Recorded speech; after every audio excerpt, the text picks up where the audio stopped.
What's up, everybody? It's Ty with Montana Outlaw BBQ coming at you today with another video for our exotic series. Today, we're going to be cooking mule deer backstrap.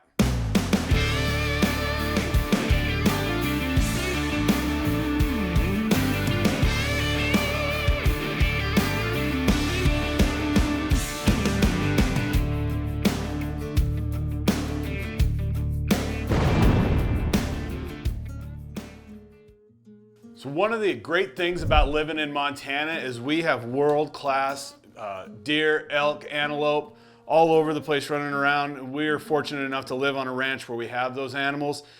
This mule deer buck was taken by my nephew, Wyatt. We want to thank him for allowing us to have this. As you can see, the buck that he shot is a really nice buck. Took that right here on our ranch. So thanks so much for Wyatt for allowing us to use this backstrap out of his buck that he shot here on the place. Let's talk a little bit about the cut itself here. What we have is the backstrap, very similar to a tenderloin. It's going to be the most tender portion of a mule deer. You'll recognize it. It looks a lot like a beef tenderloin. We're fortunate enough here. They feed on corn and alfalfa on our place. They're not really sagebrush. They're not really stressed animals, so you can see this good white fat in there. That's what you'd see in like a corn-fed cow. So it's not going to be overly gamey. It's going to have just a really nice lean cut. If you're looking for something that's a little leaner at home, you can get elk, you can get mule deer from farm raised. It's going to be leaner than beef. Some people find that they like the flavor a little bit more. So if you want to, you don't have access to a ranch, just check it out. Hop online, you can find it. Wild game all around. So let's talk about trimming this cut. What we want to do is we want to treat this just like a tenderloin. So we're going to remove this silver skin off the top, remove any excess fats that we have. You know, on the back side here, I call this the silver skin. It's very similar to what's on top. We're just going to trim that away. It's going to allow for the rub to penetrate more into the heart of this cut, which is really what we're going for. Right there is what I'm going to cook today. So let's go ahead and get started. Let's cut this up. Like I say, we'll start on top here. We'll start with this fat, and we're trying to just get down. You can see how we have this extra part right there. We're going to go ahead and get rid of that, get that down to the silver skin.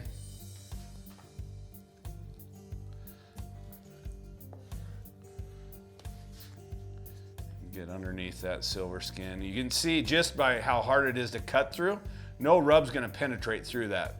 So that's why it's important that we get rid of that. We'll go ahead and just keep on trimming this. And like I say, I call it silver skin. It is really kind of the fat and muscle component of it, holds everything together, but you can see just how hard it is to even cut off. So you know nothing's gonna get through that. So it's very important that we get all that off. Same thing goes if you're cooking a beef tenderloin. It's gonna have similar characteristics to this. Very important to get that trimmed off of there. So we'll finish trimming that up real quick. Just like that. You can kind of just peel it back and cut with a knife, and it kind of just comes right off there. Because it's wild game, it's gonna be it's leaner because they are up climbing mountains, climbing hills. They're going to be a lot more active than your standard beef cows. So the muscles are going to be a lot thicker, a lot denser, but it also means that they don't have the fat content. So it is no matter what the wild game is, going to be a lot leaner of an option. Okay, so next thing I'm going to do, I'm going to say I want to get in, but you can still see the characteristics are there. As I cut that open, you can see, much like you would in a beef, some strains of marbling that are going to run through this tenderloin. So I mean, that's what you want to see, that nice, really bright red color with good marbling in there. Go ahead and cut that off. And you can cook the whole thing if you want. Like I say, for today, because of how I'm going to cook it, we're going to go ahead and trim that off. Now let's get to our backside and kind of just the same thing. We want to remove that, get down to this nice, pretty red meat that's underneath there, and trim and clean that all up. You can, this one, you could, if it was super gamey, if it was maybe coming off a sagebrush flat, you would be able to smell a gaminess in it. This one, you can't really smell any gaminess to it. So I'm pretty happy with what we have here. The only thing I'm left to do is just kind of trim that up. Make that look all nice and pretty.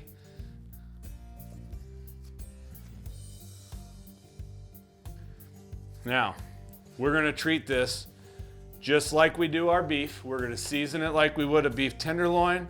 We are going to cook it like we would cook a beef tenderloin, so that means cooking it to a medium rare. It's very important with deer or any wild game, elk, that we don't overcook it because it is so lean.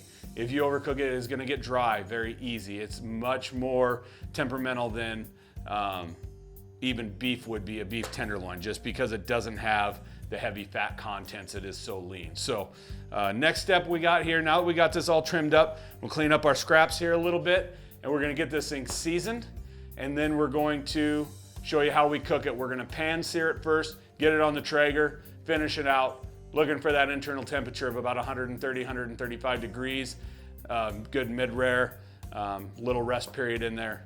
We're gonna make up a sauce, we're gonna show you, so stay tuned, you don't wanna miss it. I'm gonna show you how to cook this thing so your guests won't be able to tell if it's deer, elk, or beef.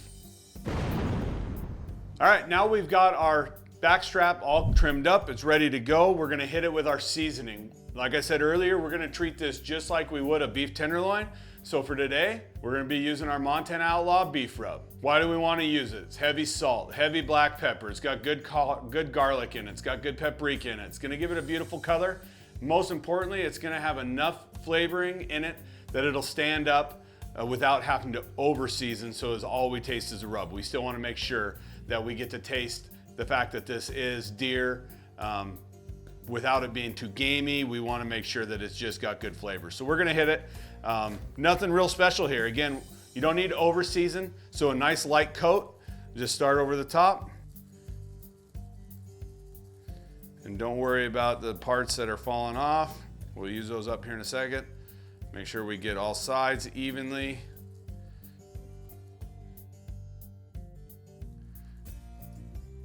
Just go back and forth like that a few times.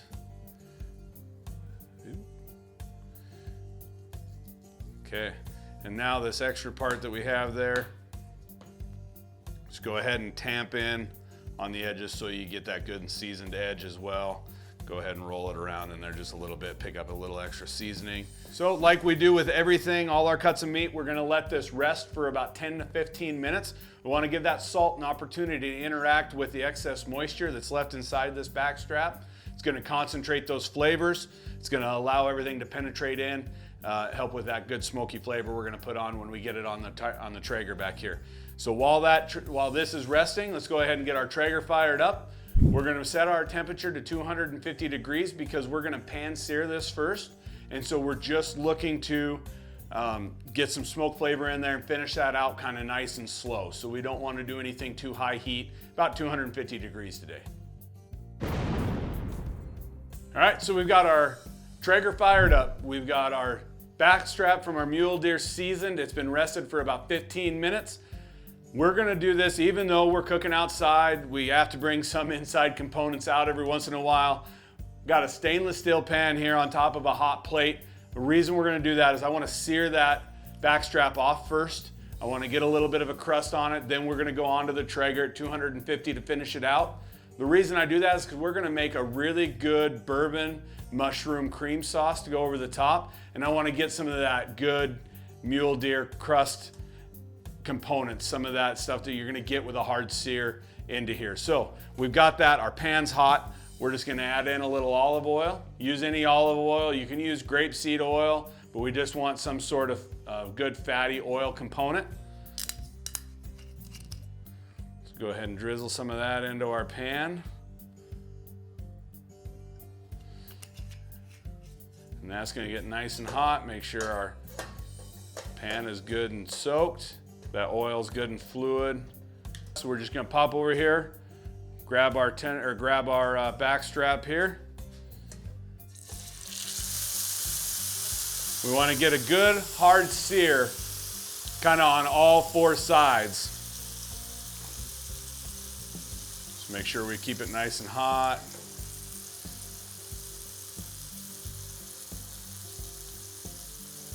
You want to use a stainless steel. You don't want to use a non-stick pan for this task because we want to make sure we get some of that crust. A non-stick pan won't allow us to get, you can see the crusts that I'm talking about that are in there. That's what we want. A non-stick pan won't allow you to get that. So keep it hot enough without burning. That's the key here. So good stainless steel pan, keep it hot enough. Let's don't burn the meat, just set a nice crust. Really, you're gonna be probably about 30 seconds to a minute per side. What we don't wanna do is we don't wanna cook the inside of the tenderloin, because then we'd have outside that's overcooked and inside that isn't cooked. So we wanna make sure that we get it good and even. Make sure our oil stays in there. You really start to smell the sugar components in this rub are really what's gonna make this good sear down here, this good crusties. But you can start to smell that paprika and that beef rub really start to interact with one another. You can start to see the color of the oil taking on some of that color from that rub too. We want to keep that oil in there because, like I say, in a minute we're going to add in our mushrooms. We're going to saute those. We're going to add in that bourbon. We're going to flambe it a little bit too. So our last side here, you can kind of start to see what we were going for with that sear. Not burnt, just seared.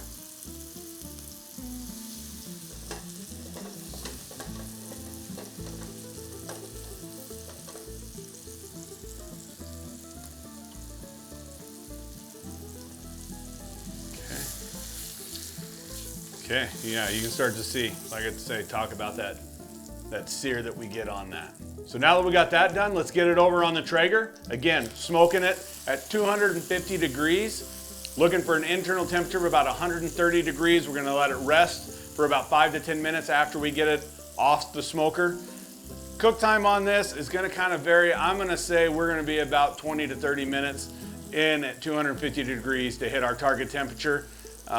We'll circle back around to that. I'll tell you exactly how long it took when we come back. But for now, it's just put it on the Traeger and let it do its thing. We don't need to worry about anything else while it's in that Traeger.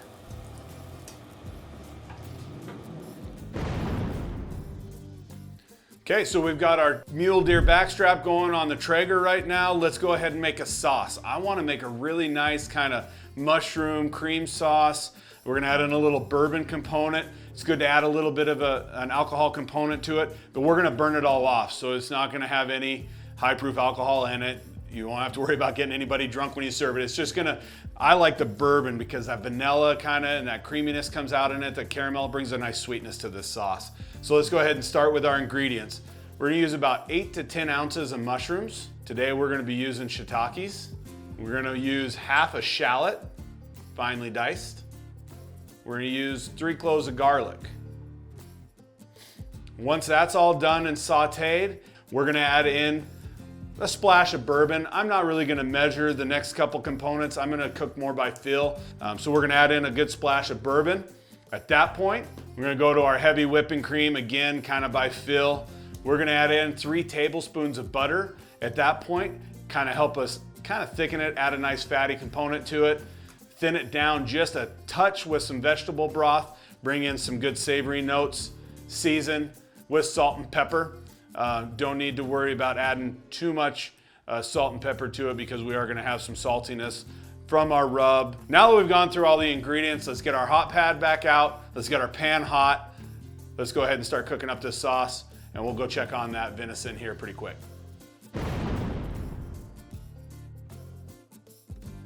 We've got our pan hot. We've talked about our ingredients, so let's go ahead and let's get started.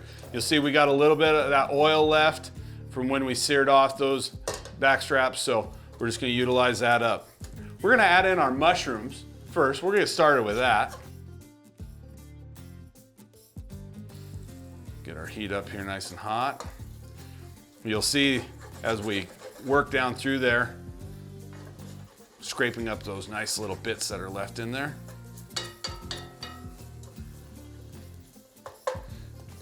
And they went ahead and they soaked up a lot of that oil, which is good.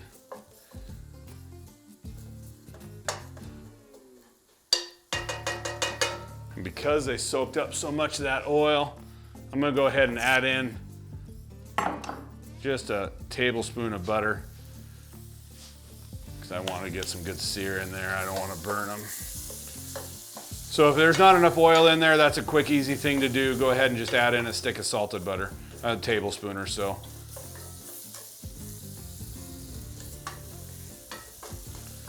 So we want to cook these down a little bit before we start adding in. We're going to add in our shallots next. Once we start to see these start to cook down a little bit.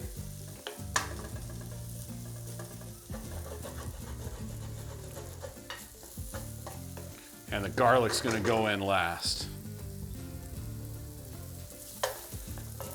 So go ahead and add in our shallots now.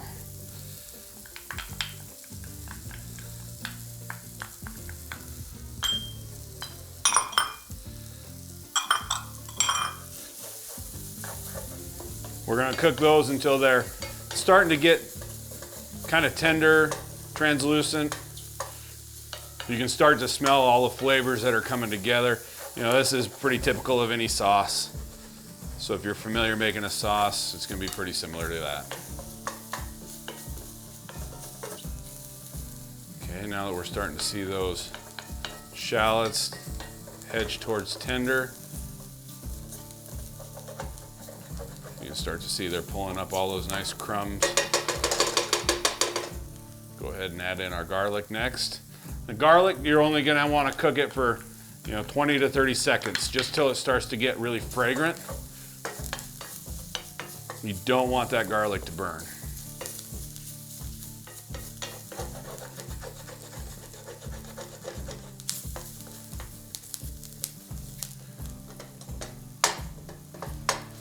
Now you're gonna really start to smell that garlic become fragrant. Now's the perfect time to go ahead and add in. Like I'm gonna cook by feel, probably somewhere in the ounce range.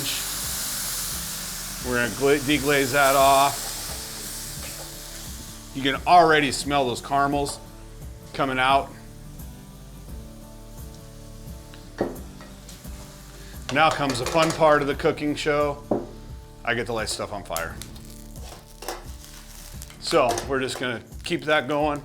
We're gonna cook off that alcohol. Again, it's just, you're gonna notice right away the caramels coming out in that, the sweetness in any bourbon. Today we're using that bottled and bond bourbon here from Montana. And that's how, there's not gonna be any alcohol left in that. We're gonna cook that off. Now that we got that cooked off, most of our good crusties are out of there. That's good flavor components.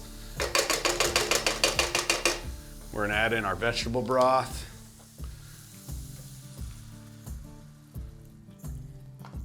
Our butter, a little bit more vegetable broth there. We're gonna add in our 3 tablespoons of butter.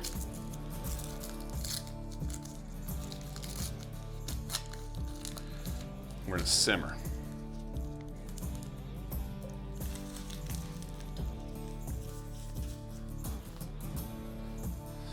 You can just smell the richness already in that sauce. We're gonna simmer that until that butter melts down. That butter is gonna add a silky component to it.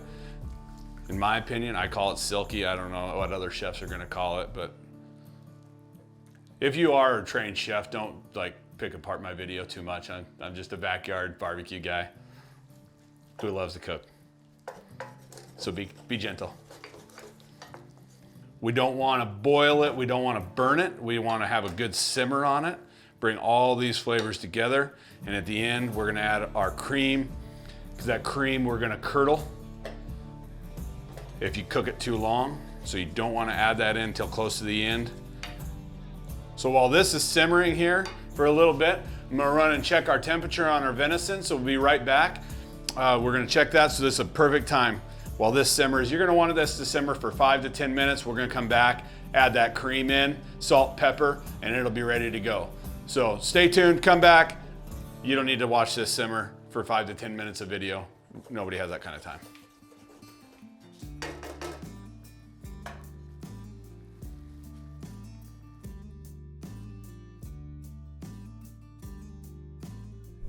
All right, so we have our sauce has been reduced. It's been about 5 to 10 minutes.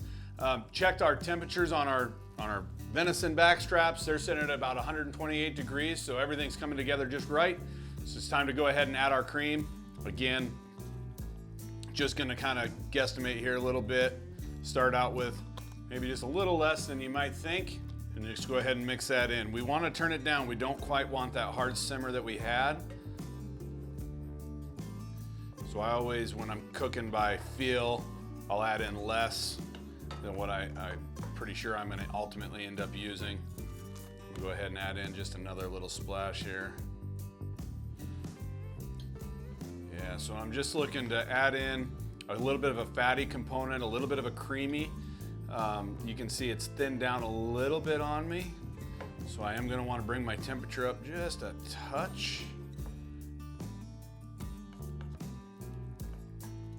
Go ahead and taste a little bit of it.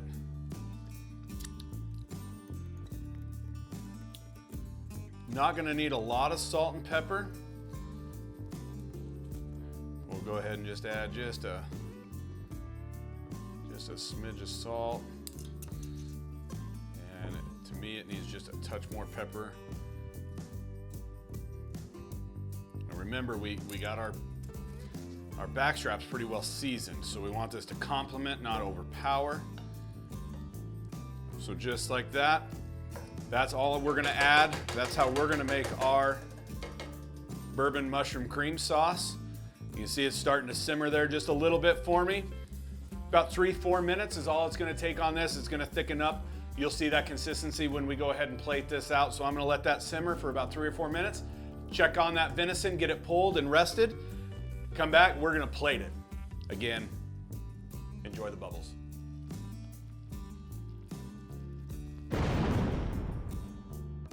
Okay, so for any good side dish that you want, we like to do a Parmesan smashed potato. So what you're gonna need is some Parmesan cheese, and then we do kind of baby red and yellow potatoes, soft boiled, so they're just about done. We're gonna lay down with some oil on the Blackstone, a little Parmesan cheese, smash the potato down into it, flip it over, Parmesan cheese on both sides. It makes a great complement to any dish that you're doing. Today, we're gonna be adding it to our venison backstrap. So let's get it done. We'll do 2 of them here. A little Parmesan cheese. 2 potatoes.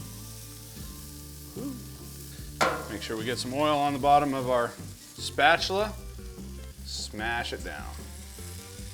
And smash that one down. Parmesan cheese on top. They're not gonna take long. These potatoes are already cooked. You don't wanna burn your cheese. Give it just a minute to good and crust it up. And go ahead and put them up on the plate. That's how we'll start plating our venison backstrap. Okay, so we've made our sauce. We've cooked our backstrap from our mule deer here. We did pull this off the Traeger. It went at 250 degrees for about 25, maybe 30 minutes on this bigger one. Came off, we pulled it at a perfect 130 degrees. We've had a 10-minute rest period with that to allow that to come up to temperature a little bit. It's time to go ahead and slice this open, see what we got on the inside, and let's show you how we would plate this for our guests using our sauce that we made here just a little bit ago. I moved it somewhere. It's here, we'll find it.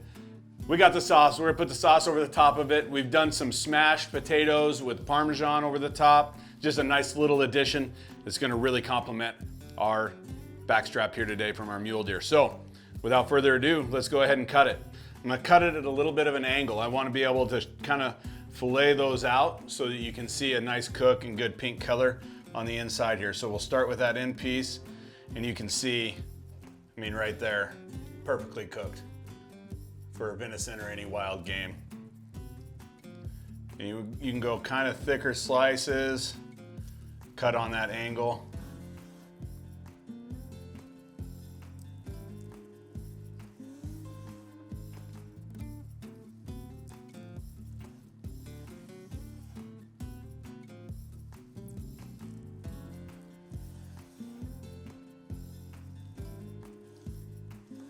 You can tell just by how easy this is cutting. how tender it is.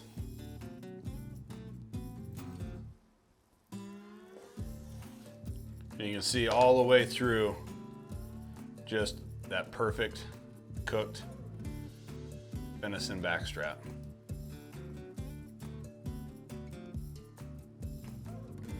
Again, just not to overcook it. Let's go ahead and give it a taste with nothing. Take off our edge piece there. Really tender, not overly gamey at all. Really lean. The black pepper in that rub really comes through, but I mean, just like I say, let me go ahead and move some of these by doing that sear first and then cooking it at 250 degrees. You can see all the way from the outermost edge, what would be one of our first cuts, to all the way in the center. It's cooked exactly the same. Yep, so you can see by doing the sear method and then 250 degrees on the Traeger, it's cooked perfectly. This one is an end piece, so right on the very edge. It's cooked exactly the same. That's why we love this method for these tender cuts, these things that you need to pay really close attention to. I'm really happy with it. The flavor's phenomenal. I'm excited to get it plated, so let me regroup here. Let me show you how we plate this dish with our mushroom bourbon sauce. All right, let's close out this video. Let's go ahead and plate this venison backstrap up.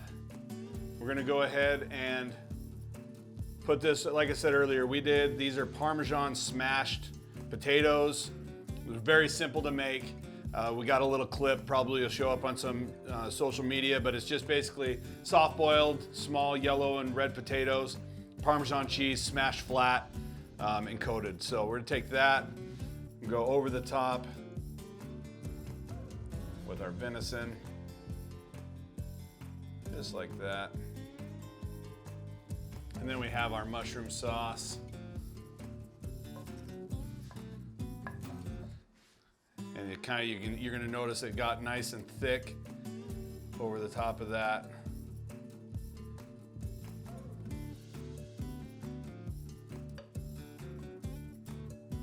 Right over the top, just like that. Get real fancy.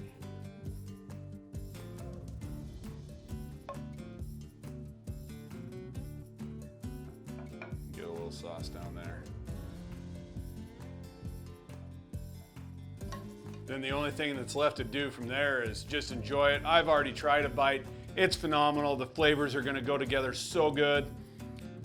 Thank you for coming along. Another exotic video from Montana Outlaw BBQ. Mule deer backstrap shot right here on our ranch in Montana. Again, thank you to Wyatt for allowing us to use a cut of his deer that he got. Hope you guys have enjoyed it. Make sure you hit the bell, hit the subscribe button. You don't want to miss any of our videos. Leave a comment down below what you want us to make. It could be exotic, it could be side dishes. We want to hear from you. We want to cook what you want to see right here on our YouTube channel. Make sure you hit us up on all our other socials. This is Ty with Montana Outlaw BBQ. We'll see you next time.